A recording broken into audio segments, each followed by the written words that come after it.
9 सितंबर 2025 की शाम केंद्र की मोदी सरकार को गिराने के लिए एक बहुत बड़ा षड्यंत्र रचा गया था, जिसका खुलासा हो गया है, जिसकी सच्चाई सामने आ गई है। लेकिन इस षड्यंत्र को केंद्र की मोदी सरकार ने, प्रधानमंत्री नरेंद्र मोदी ने, गृह मंत्री अमित शाह ने और राष्ट्रीय स्वयंसेवक संघ के मुखिया मोहन भागवत ने एक साथ इस तरह मिलकर फेल किया, एक साथ इस तरह मिलकर ध्वस्त किया कि यह हालात निकलकर सामने आ गए कि अब विपक्ष पूरी तरह से खतरे में आ गया है। यहां तक कि विपक्ष के नेता, leader of opposition Rahul Gandhi की खुद की कुर्सी भी अब सिक्योर नहीं है। कैसे ये पूरी साजिश रची गई थी, और इसमें सिर्फ भारत नहीं, भारत के बाहर भी बैठे कुछ देश 9 सितंबर की उस तारीख पर टिकटकी लगाए हुए बैठे थे कि क्या अब सरकार गिरेगी। और ये सब कुछ पिछले 1 से 1.5 साल से चल रहा था। बार बार ये मौके तलाशे जा रहे थे कि अब नहीं तो कब सरकार गिराई जाएगी। और इस बार पूरी उम्मीद थी, क्योंकि षड्यंत्र भी बड़ा था। षड्यंत्र क्या था? दरअसल ये वो तारीख है जिस दिन उपराष्ट्रपति के चुनाव की वोटिंग होनी थी। 9 सितंबर के दिन वोटिंग के बाद 6:30 बजे नतीजे सामने आने थे, और इस नतीजों को लेकर पूरी तैयारी की गई थी कि भारतीय जनता पार्टी और एनडीए के भीतर एक बहुत बड़ी फूट लाई जाए, उनके सांसदों को तोड़ा जाए और मोदी सरकार को 9 सितंबर के दिन ही गिरा दिया जाए।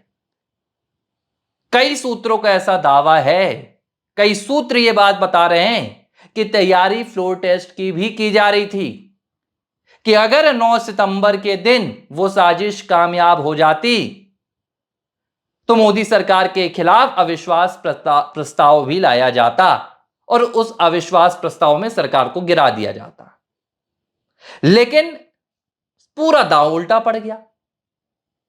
विपक्ष जो करना चाह रहा था, इस दांव ने विपक्ष को ही उल्टा खाई में डुबो कर रख दिया। विपक्ष की ओर से और दुनिया के दूसरे देशों की ओर से, जो भारत के विरोधी देश हैं, इस बात के इंतजार में थे कि भाई कैसे और कब और किस तरीके से यह सरकार गिरेगी। इसके लिए तारीख चुनी गई थी 9 सितंबर। कोशिश क्या हुई थी?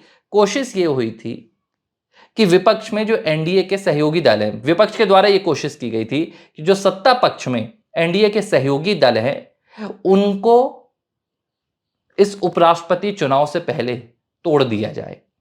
आपको मैं 2-3 बातें याद दिला रहा हूं। कुछ दिनों पहले वाईएसआर कांग्रेस के जगन मोहन रेड्डी ने खुलासा किया था, और इस खुलासे में उन्होंने कहा था कि रेवंत रेड्डी चंद्रबाबू नायडू के साथ लगातार हॉटलाइन से संपर्क में है और राहुल गांधी के साथ भी संपर्क में है, ऐसा वो इशारा देना चाह रहे थे।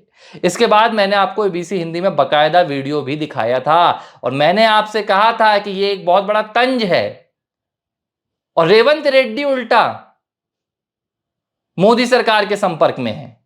ये बात मैंने आपको बताई थी। अब हुआ क्या? जब उपराष्ट्रपति के चुनाव हुए तो वाईएसआर कांग्रेस ने एनडीए के उम्मीदवार सीपी राधाकृष्णन को समर्थन दे दिया और अपने वोट्स भी दे दिए। लेकिन विपक्ष लगातार कोशिश कर रहा था, विपक्ष ये माहौल बनाने की कोशिश कर रहा था कि भाई जो भाजपा के सांसद हैं उनके भीतर ये डर पैदा किया जाए कि आपके सहयोगी दल हैं, जो टीडीपी है, जो जेडीयू है, ये दोनों अपना रास्ता अब अलग नापने वाले हैं।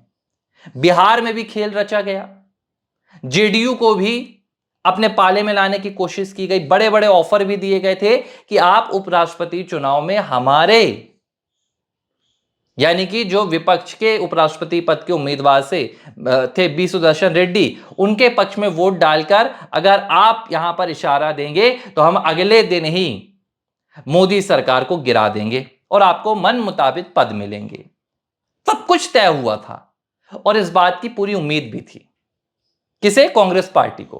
कांग्रेस पार्टी को लग रहा था कि सत्ता के जाने के भय से बीजेपी के दर्जनों सांसद मोदी सरकार के खिलाफ बगावत कर जाएंगे और उपराष्ट्रपति चुनाव में क्रॉस वोटिंग कर जाएंगे। लेकिन पूरा दांव उल्टा पड़ गया।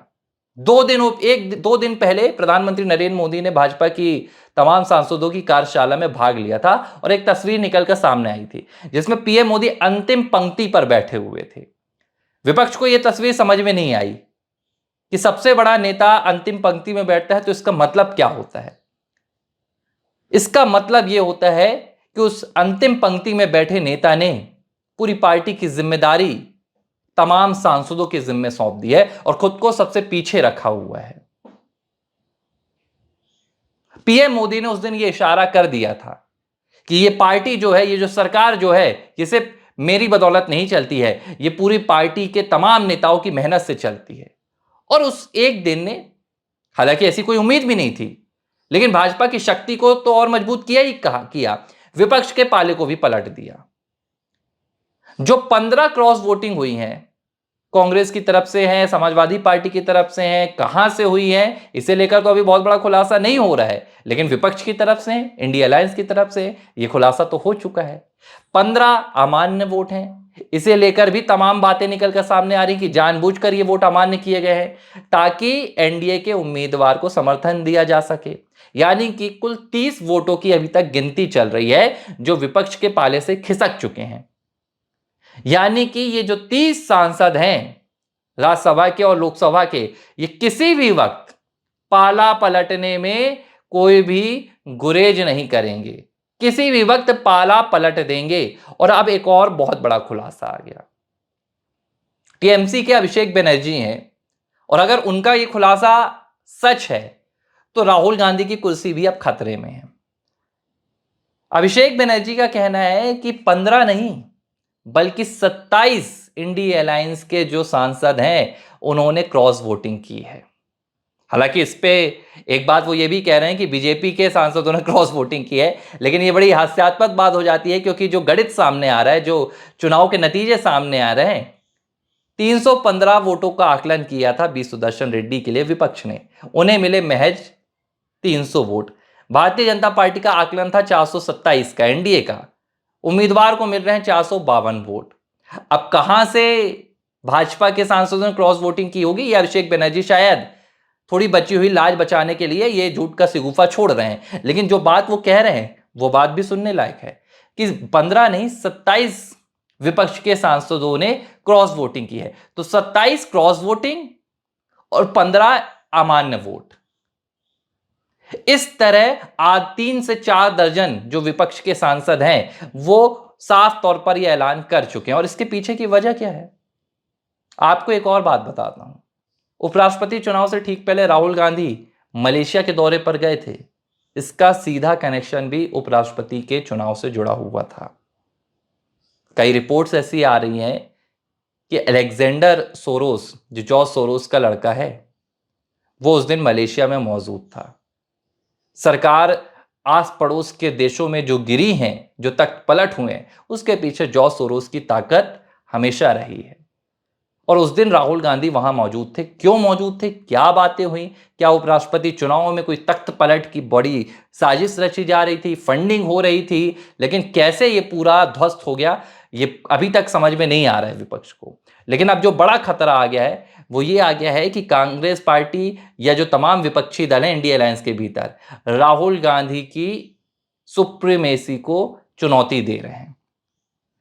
यह बात तय हो गई है कि राहुल गांधी के खिलाफ यह बड़ी चुनौती का ऐलान है। अब ये चुनौती कितनी बड़ी बन जाएगी, अभी तो 4 साल का वक्त है 2029 के चुनाव में। राहुल गांधी को विपक्ष के नेता बने हुए 1 साल ही हुए हैं और यह पहला बड़ा चुनाव था, देखा जाए कि जहां विपक्ष की ताकत को दिखाना था।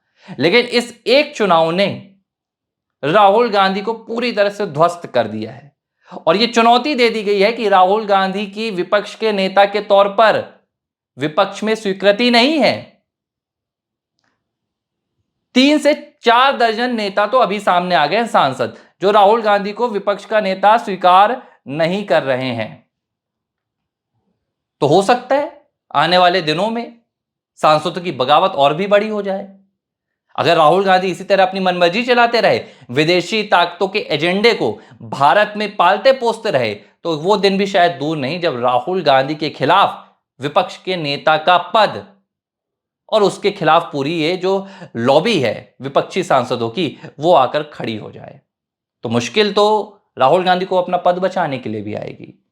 कोशिश सरकार गिराने की थी, लेकिन अब मशक्कत होगी कि कैसे राहुल गांधी अपने विपक्ष के नेता के पद को भी बरकरार रखते हैं, क्योंकि ये जो अब कारवां शुरू हुआ है विपक्षी सांसदों की बगावत का, ये खुलेआम है।